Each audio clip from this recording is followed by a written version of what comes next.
Those are the mind games that he began to play with me.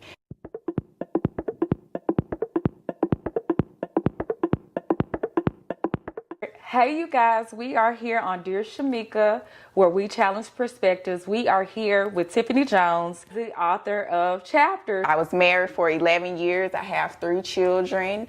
My marriage was a mental and emotionally abusive marriage. And after I divorced 3 years ago, I decided to write about some different life lessons that I had learned up to that point of my marriage. So from childhood through a marriage, because my childhood, I endured some abuse during that time period as well. So that was my inspiration to write the book. I felt like I'm not the only one with this story, and if I could just reach one person, then it would be worth it. So you talk about, can you go into detail about some of the maybe abuse that you face in your marriage? Could you give some examples? It was a lot of the mind games that you hear about. And one of the chapters of the book, I titled it, "That's Not Sweet, That's Abuse." And what I meant by that is I tell a story about when I first got married. My husband would call and he would ask, "Where are you? I want you home before it gets dark. You know, I don't want anything to happen to you." And at first I thought, oh, that's just so sweet. He cares so much. He doesn't want me out past a certain time. Well, it came from sweet to I had to give an account of my time. And so when we moved, we were living in Murfreesboro at the time, and then we moved back to the Memphis area. And I would go visit my mom, and he would call and he would say things like, "Okay, your mom is 30 minutes away. You've been there for at least an hour. Where are you?" And it would be things like that. And when I would go to work, if I didn't answer my work phone, if I had to be there at 8, then it was, "Where are you? What are you doing?" It would be things of that nature. Like I always felt like he was watching, which he would pop up at my job sometimes. So those are the mind games that he began to play with me. So I was always on very high alert. And how long did this last? Like I said, it started actually when we got married, but I didn't know what it was. So the talking down to me, the emotional abuse, the attacking the self-love that I did have for myself, he would attack that. You know, he would make little comments and he would flirt with other women in my presence. We could be at a drive-through and he would flirt with the woman that would be handing us our food. And so how do you think that made me feel?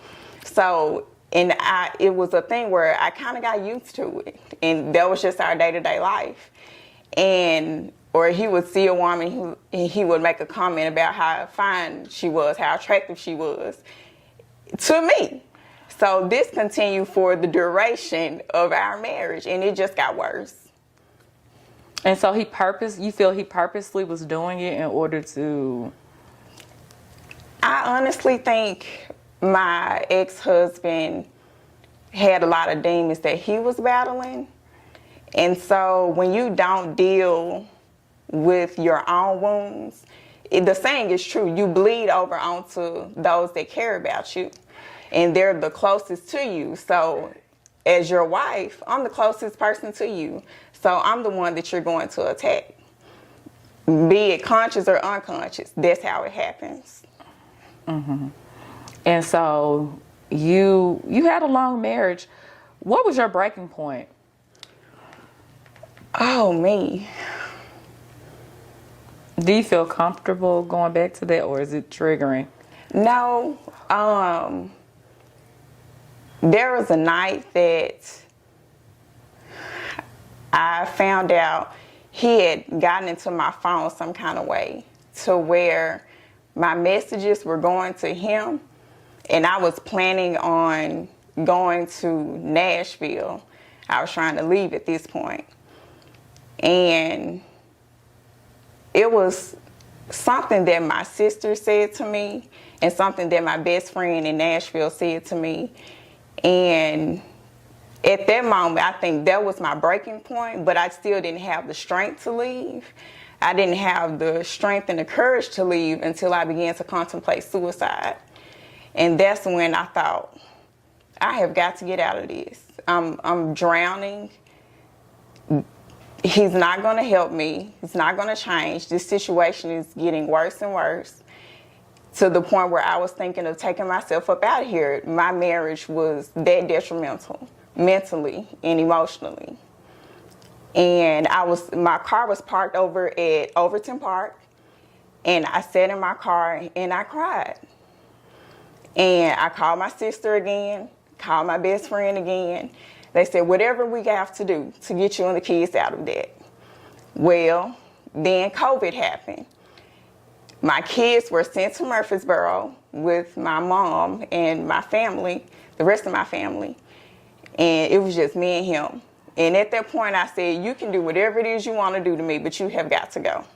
I can't tell you what rose up in me that day, but that was the day that I found strength. But my breaking point had been prior to that. And so you just were like, I'm done with this. I'm done. I didn't care what had happened. I'd already had the conversation with my sister. God forbid if something were to transpire and something happened to me, take good care of my kids, but I'm not going to stay in this situation anymore. Months after, or, the time frame after, like, how do you feel now? Now, it seems like it was so long ago. But it really wasn't. 3 years by myself, that's not a long time. I'm happier. The children seem happier. It's peace. When we walk into our home, people aren't walking on eggshells. I feel good about life. Mm-hmm. Good. You talk about kids. So how was your relationship impacting your kids, if at all? I'm the type of person where I hide it as much as I can. And I'm not saying that's a good thing, but that's just my personality. Arguments were had in the bedroom or closed out from the kids. Okay. So try to protect them from seeing anything. Mm-hmm. So I don't think that it was as detrimental to them as it could have been. Mm-hmm. And we talk about, let's go back. So let's backtrack to your childhood, because you said there's a lot of trauma you faced. Do you feel like the trauma that impacted you in your childhood aided in you staying in this relationship longer? Or do you feel like whether you had went through the trauma in your childhood or not, you just stayed out of love? I do think my trauma played a part in it. I'd grown to become the type of person to take on whatever had happened, even if it wasn't my fault. And that came from me enduring sexual abuse as a child. So, and we talk about, when you turn 18, you're an adult. Well, that may be, but your childhood, your adulthood has residue of your childhood. So for me, there was trauma. And that did play a part in me staying. I didn't want to be the person that caused my family to break up. I didn't want to be the person to cause him harm, because whatever had transpired between us, there was still a love that was there, no matter how tainted that love was. So trauma, my childhood trauma definitely played a part in me staying as long as I did. And how long, when you were a child, how long did the abuse last? For a year. So I was 15. So it stopped when I was 16. Wow. And what advice would you give to someone who's maybe going through, we'll start with a childhood trauma of sexual, emotional, or mental abuse. So what advice would you give to a teen that may be facing those situations? I would definitely say tell a trusted adult. And you hear that advice over and over again, but it's true. It was, I told a trusted adult, and she took it to our pastor. and there was a trusted adult who she could take it to, but definitely tell someone and know that it's not your fault. It's definitely not their fault. That's the best advice that I can give, because you can't get out of those situations on your own. You need help. So that's why it's imperative that you tell a trusted adult. Okay, so what about somebody who's in a relationship or marriage who is contemplating leaving? They're at that breaking point, but they don't know where to start. Oh gosh, that's a loaded question, because I felt like I didn't have anything to start over with, and starting over is difficult. People do it every day, but that doesn't mean it's not easy. Right. Or that doesn't mean it's not difficult.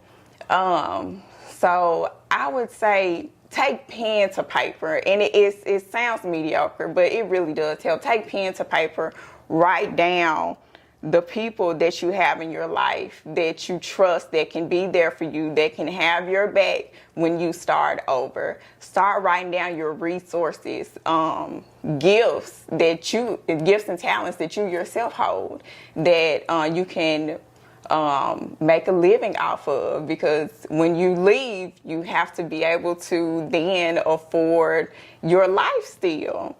So take pen to paper, write down those resources, from people to gifts to talents. Have a plan of sorts. Where are you going to stay? In my head, I had a plan, because I knew where I could go. I could go to Murfreesboro with my family if needed be. I could get a job up there. I knew I could get a job in the school system or as a social worker. So I had some sort of plan. I knew what my resources were. So know what your resources are. Right. Resources are powerful. Do not undermine them. And where can we purchase your book? You can purchase chapters, pink cover, purchase it on Amazon. And y'all, we asked quite a few questions, but this book is jam-packed with information. Thank you, Tiffany, for joining us. Did you have anything left to say? Oh, I don't. Except if you have a story, don't be ashamed to tell your own story. You never know the different lives that you can impact, and you never know what you can be pouring into the life of someone else.